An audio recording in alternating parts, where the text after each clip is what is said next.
আজকে ৪-৫ দিন জান এমন আমার মাথা খাইয়া লাইতাছে হেতনের নাকি কলিজা বুনা কইরা দিতাম। উম্মা কলিজাটি নামাইয়া দেখি দুনিয়ার পকেটের ভিতরে। তো আর কি করার, এগুলা তো আর ফালাই দিতে পারবো না।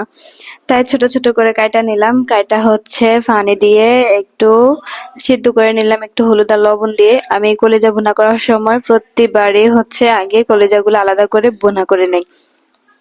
তো একটু হলুদ আর হচ্ছে একটু লবণ দিয়ে ভালো করে মানে মাঝামাঝি সিদ্ধ করে নিলাম আর কি। তো গরম তেল বসিয়ে দিলাম, তার মধ্যে গরম মশলাগুলা দিয়ে দিলাম। গরম মশলাগুলা একটুখানি হয়ে আসলে তারপর হচ্ছে পেঁয়াজ কুচি দিয়ে দিব।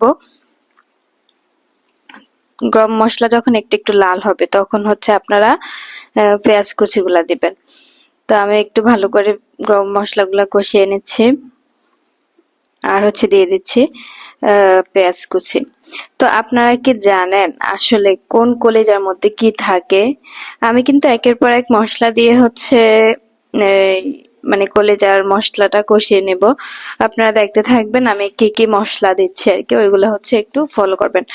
আর যদি ভালো লেগে থাকে তাহলে হচ্ছে আমার মতো করে কলিজাটা ভুনা করে আপনারা ট্রাই করে দেখতে পারেন। যে কথাটা বলতেছিলাম, আপনারা কি জানেন কোন কলিজা খেলে শরীরের কি হয়? তাহলে শোনেন, আপনাদেরকে বলে রাখতেছি। গরুর কলিজায় থাকে প্রচুর পরিমাণে আয়রন, যা রক্ত স্বল্পতা দূর করে। যাদের শরীরে হচ্ছে রক্তের ঘাটতি আছে তারা হচ্ছে গরুর কলিজা খেলে খুব শীঘ্রই হচ্ছে রক্ত স্বল্পতা দূর হবে, মানে রক্তের ঘাটতি পূরণ হবে। ছাগলের কলিজায় থাকে প্রচুর পরিমাণে প্রোটিন, ভিটামিনের সমৃদ্ধ, যা হচ্ছে আপনার স্নায়ু শক্তি বাড়ায়।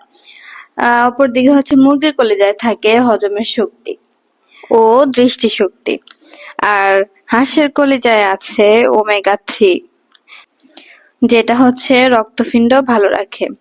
ও আপনাদেরকে আরেকটা কথা বলে রাখি, ব্রয়লারের কলিজা খেতে আপনারা অবশ্যই দূরে থাকবেন। শিশু বাচ্চা যারা আছে তাদেরকে বিশেষ করে ব্রয়লারের কলিজা দিবেন না। বাকি সব মুরগির কলিজা খেতে পারবেন। সব মুরগির কলিজা হচ্ছে খেতে পারবেন, শুধুমাত্র ব্রয়লার মুরগি ছাড়া। আর ভিডিওর শুরু থেকে আমি একটা কথা বলছিলাম যে কলিজার ভিতরে পোকা।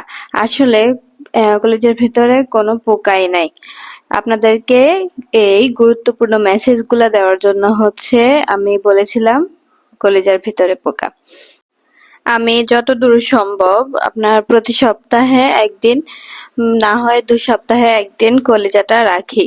কারণ হচ্ছে যেহেতু আমার বাচ্চা আছে, তো বাচ্চা প্লাস আমি আমাদের সবার জন্য হচ্ছে খুবই গুরুত্বপূর্ণ একটা খাবার।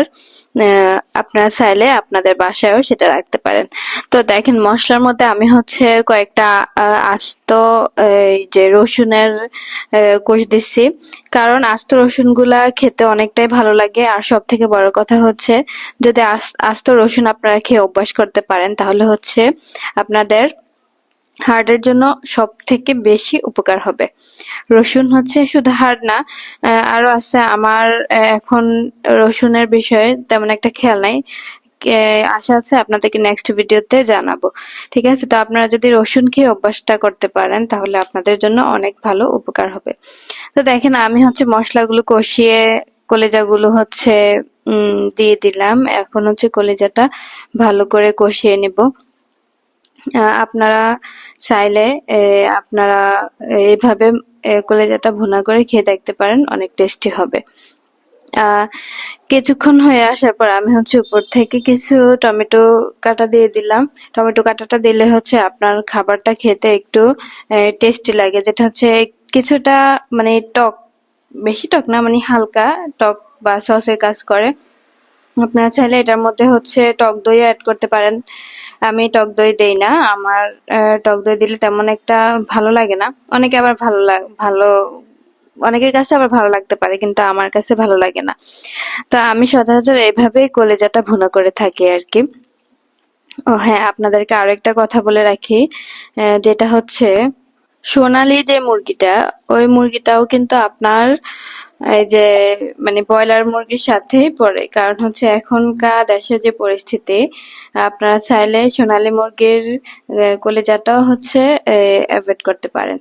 তো ফাইনালি হচ্ছে আমি নিয়ে আসলাম জানানোর জন্য কলিজা ভুনা, সাথে একটু আলুর ভর্তা করে নিচ্ছি, কারণ ডালও আছে, ডাল আলাদা রাখছি। পরবর্তীতে ডাল খাবো, আগে একটু এগুলা দিয়ে খেয়ে নিই। আপনাদের ভিডিওটা ভালো লাগলে অবশ্যই কমেন্ট করে জানাবেন।